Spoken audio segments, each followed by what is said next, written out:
नमस्कार दोस्तों, स्वागत है आप सभी का हमारी आज की इस नई वीडियो में। तो दोस्तों, इस वीडियो में हम आपको हाई स्कूल हाई स्कूल 2025 के बोर्ड पेपर के बारे में अध्ययन करेंगे कि किस प्रकार से आपका पेपर जो यहाँ पर आएगा। तो इसी के ऊपर आज का ये वीडियो है ये वीडियो बहुत ही इंपॉर्टेंट होने वाला है जो बच्चे बोर्ड पेपर देने वाले हैं। तो कृपया करके ध्यान से पूरी वीडियो को समझना। इससे आपको अपने बोर्ड पेपर को देने में जब आप वहाँ जाएंगे तो आपको वहाँ पर सहायता मिलेगी कि हमको किस प्रकार से वहाँ पर लिखना है। तो हम उसका उचित तरीका बताएंगे कि किस प्रकार से आपको लिखना है। चलिए हम वीडियो को स्टार्ट करते हैं। हमारे सामने एक पेपर है, बोर्ड पेपर का पेपर है, अर्धवार्षिक परीक्षा 2024-25 यानी क्लास 10 का है, कक्षा 10। तो हम आपको बताएंगे कि वहाँ पर किस प्रकार आपको क्वेश्चन को सॉल्व करना है तथा उसका उचित तरीका क्या है। चलिए हम क्वेश्चन पेपर को देखते हैं। क्वेश्चन पेपर आपको जब मिलेगा तो वहाँ पर रोल नंबर का ऑप्शन होगा। वहाँ पर आपको अपना रोल नंबर लिखना होगा तथा अपना नाम लिखना होगा। इसके बाद जो वहाँ पर गाइड करने वाले रहते हैं वहाँ आपका पेपर चेक करेंगे कि आपने अपना रोल नंबर और नाम लिखा हुआ है कि नहीं। फिर आप वहाँ पर आपके पेपर वो साइन करेंगे। उसके बाद आपको पूरा क्वेश्चन पेपर सॉल्व करना होगा। चलिए हम देखते हैं कि किस प्रकार से क्वेश्चन जो है क्वेश्चन पेपर में आते हैं। चलिए वीडियो स्टार्ट करते हैं। हमारा जो समय दिया रहता है 3 घंटे 15 मिनट का समय दिया रहता है। हाँ, बोर्ड पेपर में आपको 3 घंटे 15 मिनट का समय मिलेगा। निर्देश दिया हुआ है। यह प्रश्न पत्र 2 खंडों में विभाजित है। खंड का एवं खा, यानी कि जो प्रश्न पत्र है 2 खंडों में का और खा खंड में विभाजित किया गया है। खंड का में 20 अंकों के बहुविकल्पीय प्रश्न है। जो खंड का है उसमें 20 अंक के जो बहुविकल्पीय ऑप्शन टिक वाले क्वेश्चन आते हैं वो हैं खंड का में। तथा खंड खा में 50 अंक के वर्णनात्मक प्रश्न है। तथा जो खंड हमारा खा है, दूसरा खंड है खाई, उसमें वर्णनात्मक प्रश्न जो यानी कि जो आपके लिखने से संबंधित क्वेश्चन है वो आएंगे। सभी प्रश्न अनिवार्य हैं। सभी प्रश्नों के निर्धारित अंक उनके सम्मुख दिए गए हैं। चलिए हम खंड का सॉल्व करते हैं। ये बहुविकल्पीय प्रश्न है। चलिए देखते हैं क्वेश्चन हमारा क्या है। अगला, आलोचना के क्षेत्र में उल्लेखनीय है। आलोचना के क्षेत्र में जो है उल्लेखनीय कौन है, ये हमारा क्वेश्चन है। ऑप्शन नंबर का दिया है मिश्र बंधु, खा नंबर है सुदर्शन, नंबर का है गुलाब राय, या फिर घा नंबर है रामचंद्र शुक्ल। तो हम आपको बता दें कि आलोचना के क्षेत्र में जो बहुत उल्लेखनीय है वो रामचंद्र शुक्ल जी को माना जाता है, यानी आपका ऑप्शन नंबर घा करेक्ट हो जाएगा। अगला क्वेश्चन है हमारा, यशपाल किस युग के लेखक हैं। तो यशपाल हम आपको बता दें, यशपाल जो है वो छायावादोत्तर युग के लेखक हैं, यानी इसका ऑप्शन नंबर ग सही हो जाएगा दूसरा। तीसरा क्वेश्चन क्या है, तीसरा क्वेश्चन है मेरा जीवन प्रवाह नामक रचना है। जो मेरा जीवन प्रवाह नामक रचना है वो किस विधा की रचना है। यहाँ पर लिखना चाहिए था इसको विधा की रचना, किस विधा की रचना है। तो यहाँ पर आपको विधा बतानी है। तो मेरा जीवन प्रवाह, तो ये हमारा जो मेरा जीवन प्रवाह है ये हमारा आत्मकथा विधा की रचना है। तो ऑप्शन नंबर ग आपका करेक्ट हो जाएगा। अगला क्वेश्चन है हमारा, गबन विधा है, यानी जो गबन है हमारा वो कौन सी विधा है। तो हम आपको बता दें गबन प्रेमचंद जी द्वारा लिखित एक उपन्यास है। तो इसका ग नंबर सही हो जाएगा। पहला ऑप्शन था नाटक, एकांकी, उपन्यास या कहानी। तो आपका जो उपन्यास सही हो जाएगा इसका। चलिए अगला क्वेश्चन देखते हैं। अगला क्वेश्चन है हमारा, ध्रुवस्वामिनी नाटक के रचनाकार हैं। ध्रुवस्वामिनी नाटक के रचनाकार कौन है, ये हमें आपको बताना है। पहला ऑप्शन है हमारा प्रेमचंद, खा नंबर ऑप्शन है हरिकृष्ण प्रेमी, गा नंबर ऑप्शन है जयशंकर प्रसाद, घा नंबर है रामकुमार वर्मा। तो जो ध्रुवस्वामिनी नाटक है उसके रचयिता हैं जयशंकर प्रसाद। तो ऑप्शन नंबर ग आपका करेक्ट हो जाएगा। अगला क्वेश्चन देखते हैं। छठवां क्वेश्चन है हमारा, मित्रता किस विधा से संबंधित है। जो मित्रता है हमारा उसकी विधा कौन सी है, मतलब किस विधा में लिखी गई है। और पहला ऑप्शन है हमारा नाटक, दूसरा है खा नंबर कहानी, गा है संस्मरण, या फिर घा नंबर निबंध। तो मित्रता जो है वो घा यानी निबंध विधा की रचना है। ऑप्शन नंबर घा आपका सही हो जाएगा। चलिए अगला क्वेश्चन देखते हैं। अगला क्वेश्चन है हमारा, भिखारी दास कवि हैं। ऑप्शन नंबर पहला है भक्त काल के, ऑप्शन नंबर दूसरा है रेत काल के, गा नंबर ऑप्शन है आदिकाल के, या फिर आधुनिक काल के। तो जो भिखारी दास हैं वो हमारे रेत काल के कवि हैं, यानी हमारा ऑप्शन नंबर खा सही हो जाएगा इसका। चलिए अगला क्वेश्चन देखते हैं।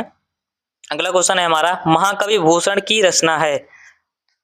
पहला ऑप्शन है रेणुका, दूसरा ऑप्शन है चिदंबरा, या तीसरा ऑप्शन है दीपशिखा, या फिर छत्रसाल दशक। तो जो महाकवि भूषण की रचना है इसमें रेणुका ये नहीं है, चिदंबरा नहीं है, दीपशिखा ये गलत है, यानी ऑप्शन नंबर घ आपका सही हो जाएगा, छत्रसाल दशक ये महाकवि भूषण की रचना है। चलिए अगला क्वेश्चन देखते हैं। अगला क्वेश्चन है हमारा, आंसू की रचना किस कवि ने की। आंसू की रचना किस कवि ने की। पहला ऑप्शन है हमारा बिहारी, दूसरा ऑप्शन है नरपति नाल, तीसरा ऑप्शन है जयशंकर प्रसाद, या फिर अज्ञे।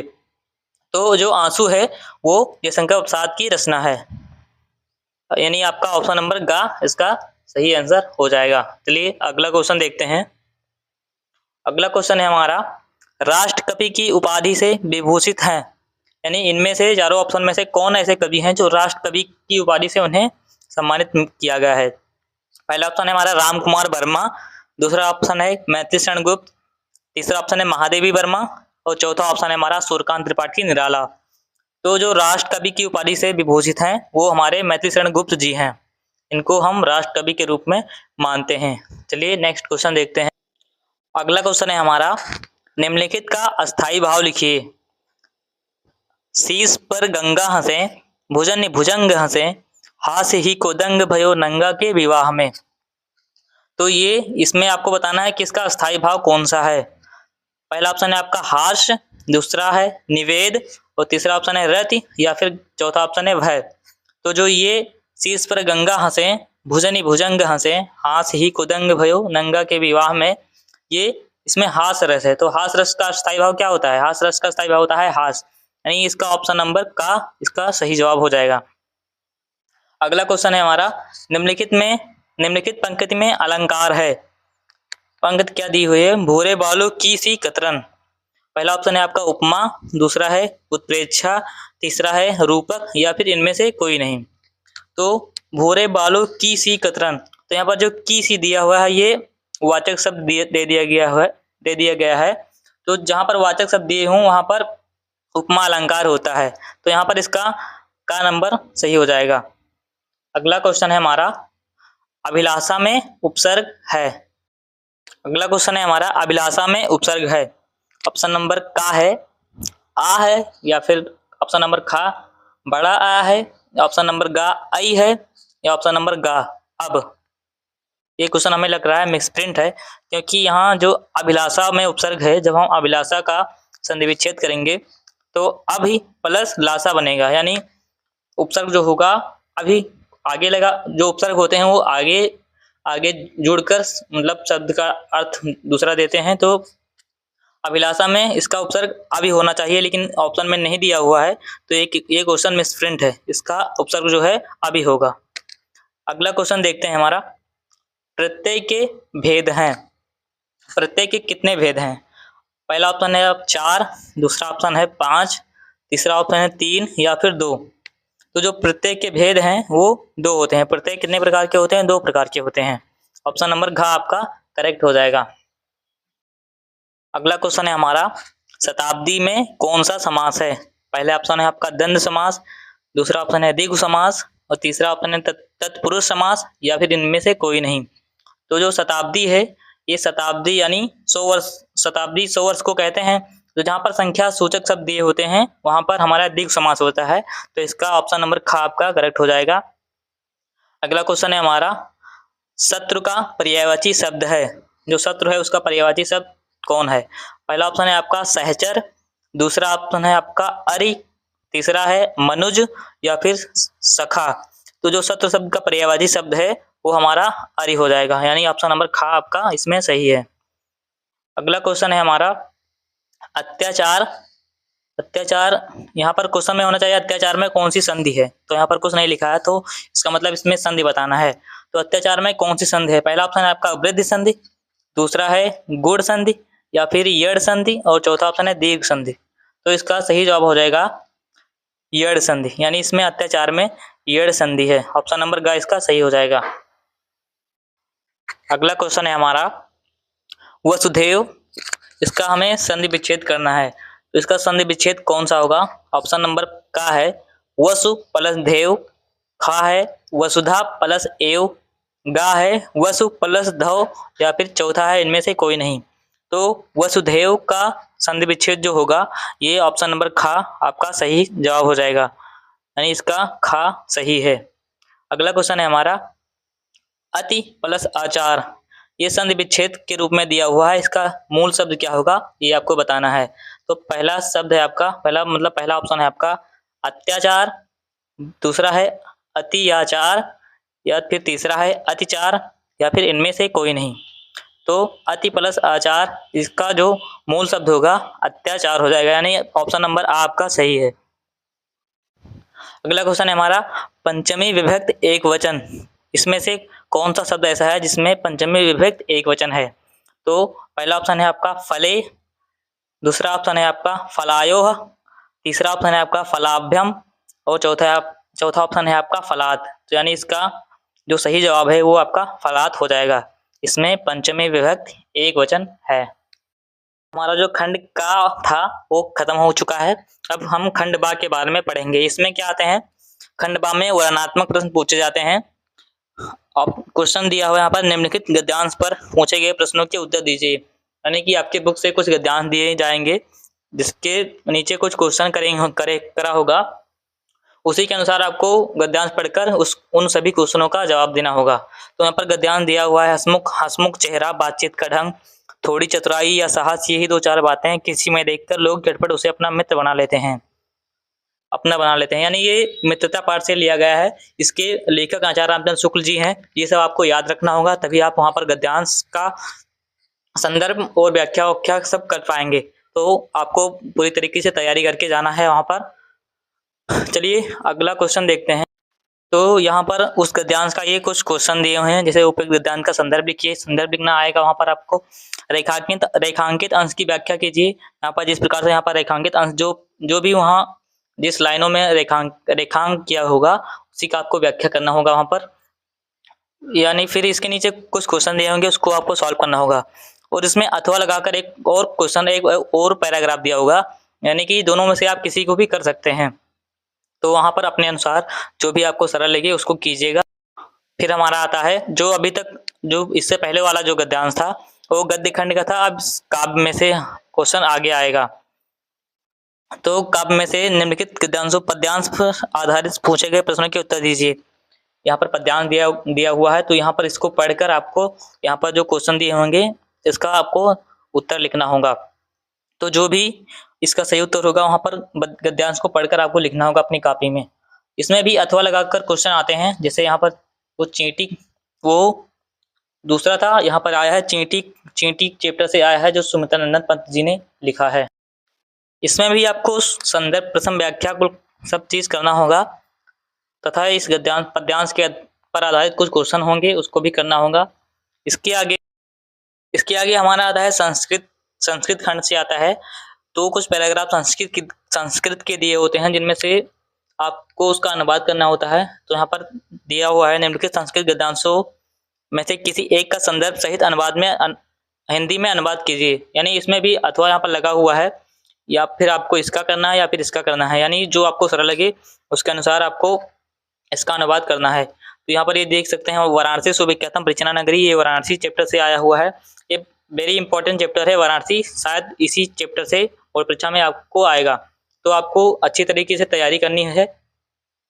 फिर इसके बाद संस्कृत के कुछ क्वेश्चन आते हैं, मतलब संस्कृत में से कुछ क्वेश्चन आते हैं, जैसे निम्नलिखित संस्कृत पद्यांशों में से किसी एक संदर्भ सहित हिंदी में अनुवाद कीजिए।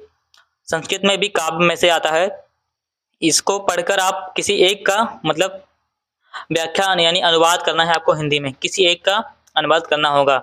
उसके आगे अपने पठित खंड काव्य के आधार पर उसकी कथा वस्तु संक्षेप में लिखिए। अपने पठित खंड काव्य यानी जिस जिले में जो खंड काव्य दिए हुए हैं उनको आपको पढ़कर जाना है, तब वहां पर आपको उनको संक्षेप में लिखना है। जैसे यूपी में है जोत जवाहर, तो जोत जवाहर आपको तैयार करके जाना है पूरा, वहां पर आपको इसको लिखना होगा। फिर आ गया है हमारा 26 नंबर, निम्न लेखकों में किसी एक लेखक का जीवन परिचय दीजिए और एवं उसकी 2 प्रमुख रचनाओं के नाम लिखिए। आपका फिर आता है जीवन परिचय लिखने को। जीवन परिचय लिखने में आपका जैसे आया है अपन आचार्य रामचंद्र शुक्ल जी का और डॉक्टर राजेंद्र प्रसाद जी का, तो इन्हीं में से किसी एक का आपको जीवन परिचय लिखना होगा तथा उनकी 2 प्रमुख रचनाओं के नाम लिखना होगा। तो वहाँ पर आप लिख दीजिएगा, अच्छे तरीके से लिख कर आइएगा। फिर इसके बाद हमारा काव्य में से आता है जीवन परिचय लिखने को। ये हमारा गद्य में से आया था आचार्य रामचंद्र शुक्ल और डॉक्टर राजेंद्र प्रसाद, ये गद्य के लेखक हैं। और जो काव्य में है जैसे सूरदास और बिहारी लाल, इन दोनों में से किसी एक का जीवन परिचय हमको लिखना है। फिर हमारा आता है अपनी पाठ्य पुस्तक से कंठस्थ किया हुआ कोई एक श्लोक लिखिए जो इस प्रश्न पत्र में ना आया हो। फिर इसमें आया है कि अपने बुक से कोई संस्कृत का कोई श्लोक लिखिए जो इस चैप्टर मतलब इस क्वेश्चन पेपर में ना आया हो, यानी जो क्वेश्चन पेपर में श्लोक दिया हुआ है उसका कॉपी आपको नहीं करना है। यदि आपने उसका कॉपी किया तो उसका नंबर नहीं मिलेगा आपको, यानी नंबर कट जाएंगे। तो फिर आपको एक्स्ट्रा 2-3 श्लोक जो हैं हमारे बुक में दिए हुए हैं उनको याद करके जाना है, तब वहाँ पर आपको लिखना है। फिर निम्नलिखित अगला क्वेश्चन हमारा निम्नलिखित प्रश्नों में से किन्हीं 2 के उत्तर संस्कृत में लिखिए। इन चार क्वेश्चन यहाँ पर दिए हुए हैं, इनमें से किसी 2 का आपको संस्कृत में उत्तर लिखना होगा। तो वहाँ पर आपको लिख देना है जो भी आप लिखना चाहें, मतलब जिस क्वेश्चन का लिखना चाहें उसका लिखिएगा वहाँ पर। फिर आता है हमारा निम्नलिखित विषयों में से किसी एक पर निबंध लिखिए। निबंध लिखना ये बहुत इंपॉर्टेंट है। ये हमारा 9 नंबर का एक आएगा, इसको आपको अच्छे तरीके से तैयार करके जाना है तथा 9 नंबर हमारा है, मतलब इससे आपको 9 नंबर मिलने वाले हैं। तो इसको आपको छोड़ना नहीं है, चाहे थोड़ा सा भी लिखें, लेकिन इसको लिखना है। यहाँ पर कई तरह के सब्जेक्ट मतलब कई तरह के ऑप्शन आएंगे जिस पर आपको निबंध लिखना है। जैसे आया है राष्ट्रीय एकता एवं राष्ट्र प्रेम पर, या फिर हिंदी का लोकप्रिय ग्रंथ, या फिर बेरोजगारी की समस्या, वृक्षारोपण का महत्व। इनमें से किसी एक पर आपको निबंध लिखना होगा। तो वहाँ पर आप अपने टाइम का महत्व देखते हुए अपने अनुसार लिखिएगा। बोर्ड पेपर देखते समय आप अपने टाइम को देखते रहिएगा, क्योंकि टाइम बहुत जरूरी होता है। टाइम से पहले यदि आपका पेपर नहीं हुआ तो वहाँ पर आपको छीन लिया जाएगा। तो अपने टाइम का महत्व देखते हुए अपने क्वेश्चन पेपर को सॉल्व करिएगा। चलिए मिलते हैं हम अगली वीडियो में। आज की इस वीडियो में बस इतना ही। धन्यवाद।